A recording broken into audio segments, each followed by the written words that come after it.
পরমার পূজা ভান্ডার। আচ্ছা, 71 অরবিন্দ রোড নয়, একদম এরই পাশে এক্সিট গেটের সেকেন্ড দোকান, এন্ট্রি গেটেরও স্যার সেকেন্ড দোকান। আপনার যখন ইচ্ছা হবে স্যার আপনি আসবেন এখানে, আপনি আপনার মতো সুব্যবস্থা খুব ভালো সব কিছু এখানে পেয়ে যাবেন। ঠিক আছে, সকাল 8টা থেকে 2:30, বিকেল 4টে থেকে রাত্রি 8টা অবধি মন্দির খোলার টাইমিং আছে। ঠিক আছে স্যার। আচ্ছা, সকালে ফার্স্ট আওয়ারে স্যার একবারই অঞ্জলি হয় মন্দির খোলার পরে, তারপর 1:35 স্যার দুপুরের ভোগ আরতি হয়, আর সন্ধ্যা আরতি হয় স্যার 6:30 বিকেলবেলা। 7টার সময় মায়ের প্রসাদ যা দেন আপনারা সব প্রসাদ বাইরে বেরিয়ে আসে।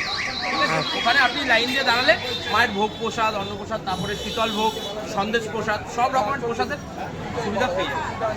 ঠিক আছে, তাহলে আপনাদের দোকানটার নাম হচ্ছে জগতের মা বড় পূজা ভান্ডার, আর একদম নৈহাটির এক্সিট একদম নৈহাটিতে যদি আসেন জগতের মা পূজা ভান্ডার, বড় মায়ের পূজা ভান্ডারে আসবে। এখানে কোয়ালিটিও, এখানে মিষ্টির কোয়ালিটিও খুব ভালো।